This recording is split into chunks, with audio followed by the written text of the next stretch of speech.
Central nervous system एक तरह से कंट्रोल सिस्टम है बॉडी का, जो डायरेक्टली और इनडायरेक्टली बॉडी के अदर सिस्टम्स को इन्फ्लुएंस करता है, बॉडी की लगभग हर एक्टिविटी को इन्फ्लुएंस करता है। तो ये बहुत प्रीशियस सिस्टम है बॉडी का। इसको बचाने के लिए प्रकृति ने कई तरह के प्रोटेक्टिव स्ट्रक्चर्स बनाए हैं जिससे इसको हार्म ना पहुंच सके। तो वो प्रोटेक्टिव स्ट्रक्चर्स क्या हैं वो हम इस वीडियो में जानेंगे। Brain is very precious and evolution has gone to lengths to protect it from the damage. तो फर्स्ट प्रोटेक्टिव स्ट्रक्चर है स्कल बोन्स। आपके ब्रेन के ऊपर जो है स्कल बोन्स होती हैं जो 7 से 14 mm थिक होती हैं और इनका जो जॉइंट है वो टाइटली जॉइंट होता है ताकि कोई भी मैकेनिकल या फिजिकल इंजरी ब्रेन को हार्म ना पहुंचा सके।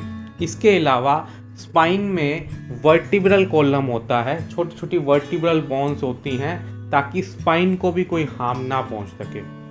दूसरा प्रोटेक्टिव स्ट्रक्चर होता है CSF, सेरेब्रोस्पाइनल फ्लूइड। ये एक शॉक एब्जॉर्बर का काम करता है कि अगर हेड पे कोई तेजी से इंजरी हुई है तो वो उसका इम्पैक्ट जो है डाउन ना जा सके, ये जो फ्लूइड है उस शॉक को एब्जॉर्ब कर लेता है। उसके नेक्स्ट जो प्रोटेक्टिव स्ट्रक्चर है मेनिंजेस। कई तरह की मेम्ब्रेनस लेयर्स होती हैं ब्रेन के ऊपर जिससे उनको प्रोटेक्शन मिलता है, ब्रेन को प्रोटेक्शन मिलता है। तो ये all these provide defence against physical injury. तो कोई भी फिजिकल या मैकेनिकल इंजरी है उसको आपकी स्कल बोन्स, CSF और मेनिंजेस ये सब प्रोटेक्ट करती हैं ब्रेन को ताकि उसमें इंजरी से हार्म ना पहुंच सके। इसके अलावा ब्रेन के पास एक ब्लड ब्रेन बैरियर होता है।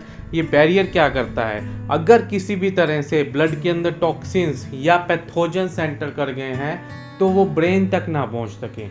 उसको रोकने के लिए एक ब्लड ब्रेन बैरियर भी होता है। तो ये सभी स्ट्रक्चर ब्रेन को प्रोटेक्ट करके रखते हैं। क्या क्या स्ट्रक्चर है? सबसे पहले तो स्किन ऑफ स्काल्प, स्काल के ऊपर जो स्किन होती है प्लस जो हेयर्स होते हैं। उसके बाद बोन्स, बोन्स में क्या है, स्कल बोन्स और स्पाइन, वर्टिब्रल कॉलम जिसको हम बोलते हैं। उसके बाद आती है मेनिंजेस। मेनिंजेस की भी 3 लेयर होती हैं, dura mater outer most layer, arachnoid mater middle layer and pia mater inner most layer. और सेरेब्रोस्पाइनल फ्लूइड ये सब आर्केनोइड लेयर के अंदर होता है। और उसके बाद होता है ब्लड ब्रेन बैरियर। तो अब इस डायग्राम को अगर हम देखते हैं तो सबसे पहले है आपका स्काल्प ऑफ स्किन, इसके नीचे होती है पेरियोस्टियम, उसके बाद बोन होती है, बोन के नीचे आपका ड्यूरा मैटर, मेनिंजेस शुरू होती हैं। ड्यूरा मैटर की 2 layer, periosteal and meningeal dura mater. उसके बाद आर्केनोइड मैटर और उसके बाद pia mater and then the blood vessels and finally the cerebrum. तो ये सभी लेयर जो हैं ब्रेन के प्रोटेक्टिव स्ट्रक्चर्स हैं। इसके अलावा ब्लड ब्रेन बैरियर भी होता है जो ब्लड वेसल्स के अंदर होता है, वो भी आगे हम पढ़ेंगे। तो मेनिंजेस, बोन्स का हम स्केलेटल सिस्टम में पढ़ चुके हैं और स्काल्प का इंटेगमेंटल सिस्टम में पढ़ चुके हैं। तो उसके बाद जो लेयर है वो है मेनिंजेस। तो मेनिंजेस में 3 लेयर होती हैं, ड्यूरा मैटर, आर्केनोइड मैटर और पाया मैटर। तो ड्यूरा मैटर जो है, ये डायग्राम आप देखें, ये स्कल बोन दिखा रखा है। स्कल बोन के नीचे वाली जो लेयर डार्क ब्राउन कलर की है, दिस इज ड्यूरा मैटर। तो ड्यूरा मैटर की दो कवरिंग होती है, एक तो periosteal covering attach to surface of the skull and दूसरी होती है meningeal covering, outer covering of the brain. ठीक है, तो इसको 2 भागों में बांट देते हैं, एक ऊपर वाली और एक नीचे वाली। ठीक है, तो ऊपर वाली को पेरियोस्टियल, नीचे वाली को मेनिंजियल कवरिंग बोलते हैं। उसके बाद नेक्स्ट कवरिंग है आर्केनोइड मैटर। ये जो वेब लाइक स्ट्रक्चर है, this is arachnoid mater, is a middle layer और वेब लाइक स्ट्रक्चर होता है। और जो ये वेब के बीच में स्पेस बचा है, इसी के अंदर CSF फ्लो करता है। इस स्पेस को हम सब आर्केनोइड स्पेस कहते हैं। और जो रेड कलर का आपको नज़र आ रही है, ये ब्लड वेसल्स है। तो ब्लड वेसल्स भी इसी के अंदर होती है। लास्ट लेयर होती है पाया मैटर। ये इंटरनल लेयर है and it clings to the surface of the brain. ये ब्रेन से क्लिंज अटैच होकर रहती है। तो ये ब्रेन है और ये जो ऑरेंज सा स्ट्रक्चर दिखा रहा है ब्रेन के ऊपर, दिस इज पाया मैटर। तो पाया मैटर जो है ब्रेन के साथ क्लिंज होकर रहती है, दिस इज पाया मैटर। तो ये ब्रेन के साथ क्लिंज होकर रहती है, चिपक के रहती है। ये डायग्राम थोड़ा बड़ा करके देखेंगे। देखो ये ब्रेन है आपका, इस पोर्शन को हमने बड़ा करके देखा यहाँ पर, तो हमें क्या दिखा, ऊपर स्कल बोन है, नीचे ड्यूरा मैटर है, ड्यूरा मैटर के बाद ये वेब लाइक जो स्ट्रक्चर है आर्केनोइड मैटर है, और इसी के अंदर CSF रहता है। ये जो रेड कलर का आपको वेसल दिख रहा है, दिस इज ब्लड वेसल। उसके बाद जो ये brain, this is cerebrum, cerebrum के ऊपर एक डार्किश कलर की जो एक कवरिंग है, दिस इज पाया मैटर। और इसी तरह से जो स्पाइन है, स्पाइन को भी अगर कट करके हमने बड़ा करके देखा तो उसमें भी ड्यूरा मैटर है, आर्केनोइड मैटर है, पाया मैटर है, और पाया मैटर और आर्केनोइड मैटर के बीच में सब आर्केनोइड स्पेस है जिसके अंदर CSF फ्लो करता है। तो CSF क्या होता है? What is cerebrospinal fluid? It is a clear colorless body fluid found in the brain and spinal cord. It is derived from blood plasma and is largely similar to it. क्या कहता है कि blood plasma से ही बनता है और ये mostly उसके जैसा ही होता है, एक्सेप्ट क्या फ़र्क होता है कि एक तो इसमें प्रोटीन नहीं होते, प्रोटीन फ्री होता है, ठीक है। दूसरा has some different electrolyte level, इसका इलेक्ट्रोलाइट लेवल प्लाज्मा से डिफर करता है। वॉल्यूम कितनी होती है? इसकी वॉल्यूम अराउंड 500 ml होती है। हर रोज़ ये 500 ml प्रोड्यूस होता है और ये प्रोड्यूस होता रहता है ब्लड से, और उसके बाद ख़राब होने के बाद वापस ब्लड में ही ड्रेन होता रहता है। तो एट ए टाइम, एक सिंगल टाइम में हम देखेंगे तो 150 से 200-250 ml जरूर होता है CSF, और पूरे दिन में 500 ml बनता है। उसके बाद production, the CSF is produced from arterial blood. तो आर्ट्रियल ब्लड में कहाँ से बनता है? प्लाज्मा से। By the choroid plexus which is located in the 2 lateral ventricles and in the roof of 3rd and 4th ventricles. तो इसमें समझने वाली बात क्या है कि ब्रेन के अंदर 4 छोटी छोटी कैविटीज होती हैं जिसको हम वेंट्रिकल्स बोलते हैं या वेंट्रिकुलर सिस्टम बोलते हैं। ये छोटे छोटे स्ट्रक्चर होते हैं ब्रेन के अंदर। कौन कौन से? 2 लेटरल वेंट्रिकल 2 साइडों में होते हैं, और एक 3rd वेंट्रिकल और एक 4th वेंट्रिकल। तो इस तरह से ये 4 स्ट्रक्चर होते हैं छोटे छोटे ब्रेन के अंदर, एक तरह से कैविटी नुमा स्ट्रक्चर होते हैं। और इनके अंदर क्या होता है? इनके अंदर होता है कोरोइड प्लक्सस। प्लक्सस बोलते हैं हम नेटवर्क को, ठीक है, और नेटवर्क को। और बेसिकली किस चीज़ का नेटवर्क होता है? हमने CNS के अंदर पढ़े थे एक तरह के सेल, एपेंडाइमल सेल। तो एपेंडाइमल सेल थोड़ा सा मॉडिफाई हो जाते हैं और एक नेटवर्क के रूप में इकट्ठे हो जाते हैं। कहाँ इकट्ठे होते हैं? वेंट्रिकल्स के अंदर। तो वहाँ जब ब्लड आता है, आर्ट्रियल ब्लड जब वहाँ फ्लो करता है, तो ये एपेंडाइमल सेल्स जो हैं उसकी जो कॉम्पोजिशन में थोड़ा सा चेंज कर देते हैं, उसको इस तरह से फिल्टर करते हैं कि प्रोटीन नहीं रहते उसके अंदर, और इलेक्ट्रोलाइट लेवल जो है वो डिफर करता है। तो उस फ्लूइड को हम, जो थोड़ा सा चेंजेज उसके अंदर हुए हैं, उस फ्लूइड को हम CSF बोलते हैं। तो डायग्राम है, आप देख सकते हैं, this is the left ventricle, this is the right ventricle, and this is the left ventricle, and this is the 3rd ventricle, and this is the cerebral aqueduct. ये डक्ट है जो इन 3rd और 4th को मिलाती है। और जो red colour का बीच में आप देख रहे हैं, दिस इज द कोरोइड प्लक्सस, और ये जो नीचे है, this is the 4th ventricle, और ये सेंट्रल कैनल है जो स्पाइन के अंदर से निकलती हुई जाती है। तो सर्कुलेशन ऑफ CSF कैसे सर्कुलेट करता है? देखो CSF सबसे पहले क्या है, जो ब्लड है लेटरल वेंट्रिकल में आया, ठीक है, ये लेटरल वेंट्रिकल में आया। लेटरल वेंट्रिकल में जो थोड़ा बहुत CSF बना वो फिर 3rd वेंट्रिकल में जाएगा। 3rd में भी थोड़ा बहुत CSF बनेगा क्योंकि 3rd में भी ब्लड जा रहा है, देखो डायरेक्ट, ठीक है। फिर ये भी 4th में आ जाएगा, और 4th में भी डायरेक्ट ब्लड जा रहा है, तो 4th में भी थोड़ा सा CSF बनेगा। अब यहाँ 4th में आकर ये सारा इकट्ठा हुआ, यहाँ से ये सब आर्केनोइड स्पेस में फैलना शुरू हो जाएगा। देखो सब आर्केनोइड स्पेस, ये सारा जो आप देख रहे हैं, ये सारा सब आर्केनोइड स्पेस है।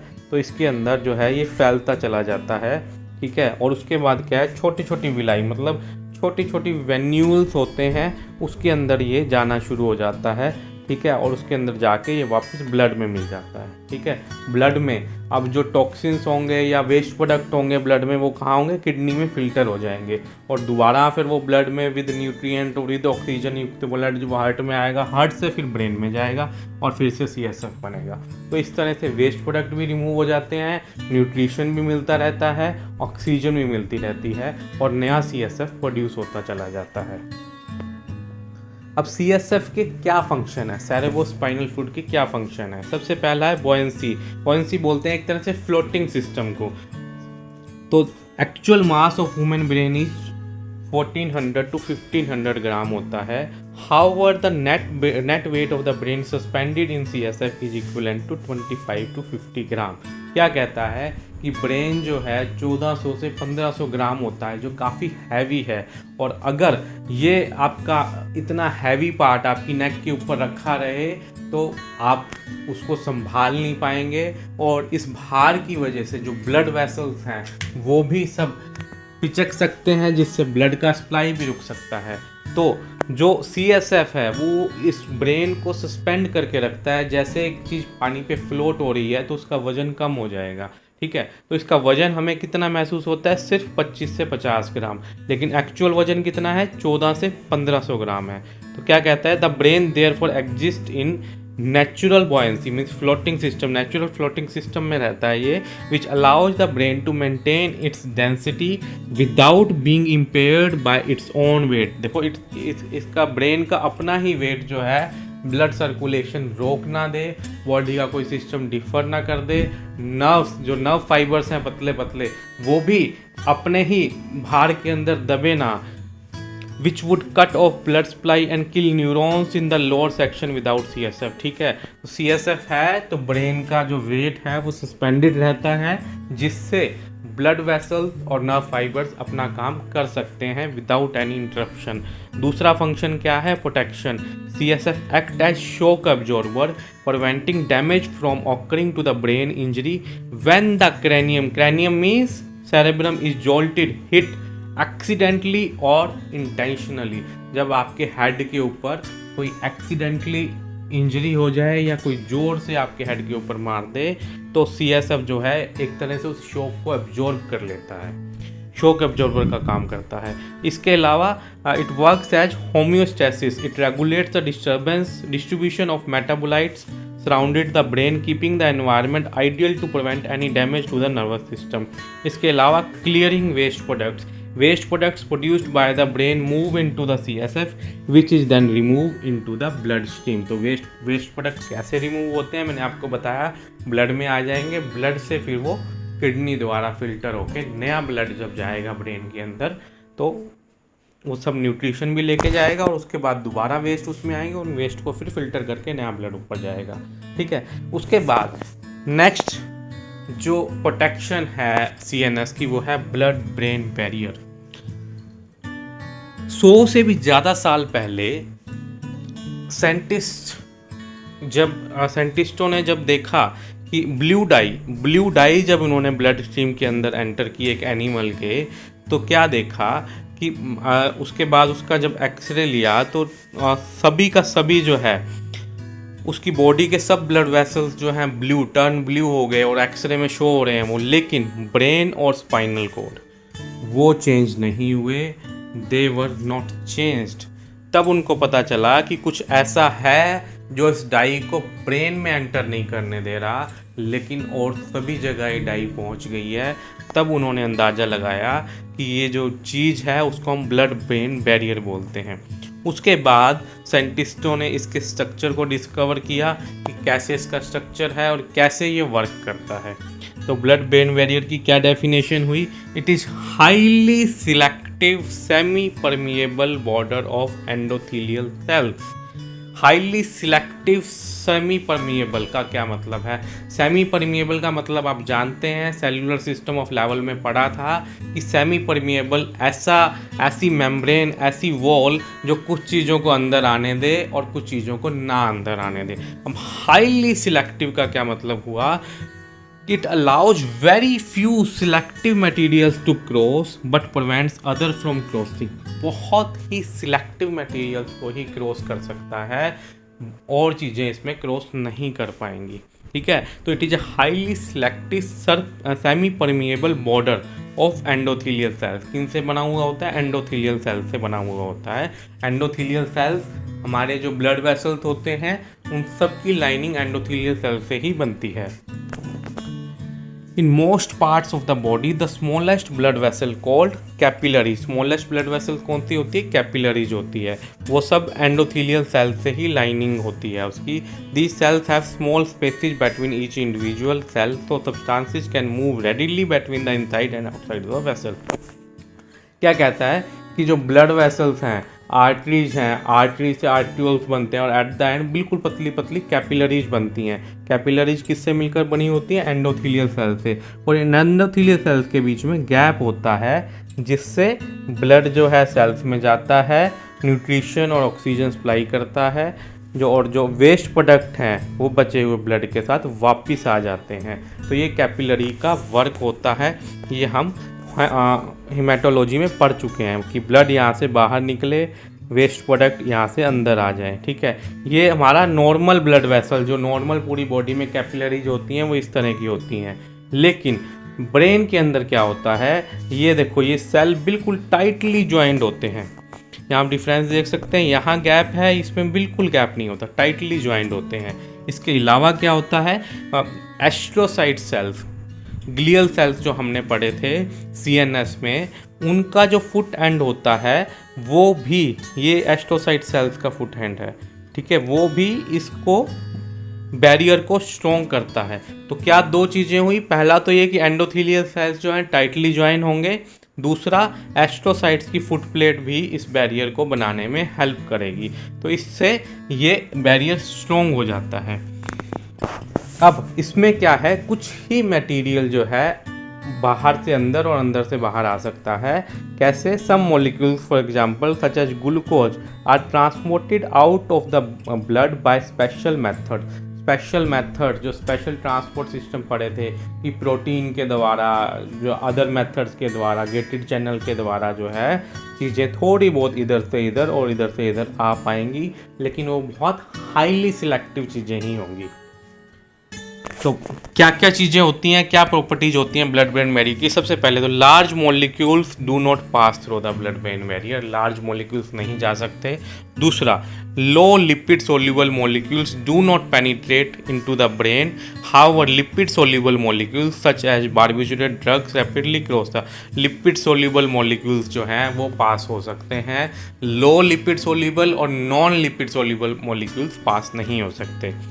Third, molecules that have a high electric charge are slowed। जो हाई इलेक्ट्रिक चार्ज हैं वो बहुत धीरे धीरे पास हो सकते हैं।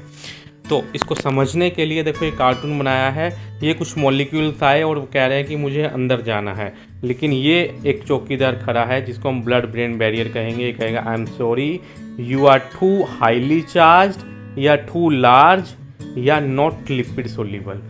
मतलब ज़्यादा बड़े हो या ज़्यादा चार्ज्ड हो या आप लिपिड सोल्यूबल नहीं हो, इसलिए you can not enter the brain, आप एंटर नहीं कर सकते ब्रेन में, ये रिस्ट्रिक्टेड एरिया है। तो इस तरह से ब्लड ब्रेन बैरियर काम करता है। तो क्या मेन फंक्शन हुए? सबसे पहला फंक्शन हुआ protects the brain from foreign substances in the blood that may injure the brain. Foreign substances क्या हो सकते हैं? किसी भी तरह के पैथोजेंस, वायरस, बैक्टीरियाज, वो बाय चांस ब्लड में घुस गए या आपके रेस्पिरेटरी सिस्टम से घुस के ब्लड में घुस गए तो वो ब्रेन में नहीं एंटर कर सकते, क्योंकि ब्रेन में क्या है, ब्लड ब्रेन बैरियर है। उसके बाद protects the brain from hormones and neurotransmitters. Hormones और न्यूरोट्रांसमीटर्स जो बॉडी में चल रहे हैं, बॉडी का होमोस्टेसिस बनाने के लिए या बीपी हाई हो गया उसको मेंटेन करने के लिए, तो वो भी ब्रेन के अंदर नहीं घुस सकते। Third, maintains the constant environment for the brain. Brain के अंदर कॉन्स्टेंट एनवायरनमेंट को बना के रखता है। देखो इस डायग्राम को देखो, this is the blood vessel. ठीक है, अब इसके जो सेल्स हैं ये देखो यहाँ पर कितने टाइटली पैक्ड हैं। ठीक है, और इसके अलावा ये फुट प्लेट है, ये फुट प्लेट्स हैं किसकी? एस्ट्रोसाइट सेल की। ये भी इसके ऊपर कितनी टाइटली पैक्ड है। ठीक है, तो इस तरह से ये बनाता है ब्लड ब्रेन बैरियर। दो चीज़ें मिलकर बना रही हैं, एंडोथेलियल सेल्स टाइटली पैक्ड होते हैं, दूसरा एस्ट्रोसाइट सेल्स की जो फुट प्लेट होती है वो इसको स्ट्रॉन्ग कर देती है। तो होप आपको ये सारा समझ में आया होगा। ब्रेन 4 पार्ट्स में मैंने कंप्लीट करा दिया है। बहुत इजी वे में और इंटरेक्टिव वे में मैंने समझाने की कोशिश की है। फिर भी अगर आपका कोई क्वेरी है तो आप वीडियो के नीचे कमेंट्स में पूछ सकते हैं। मैं पूरी कोशिश करूँगा आपकी क्वेरी रिजॉल्व करने की। Thank you so much.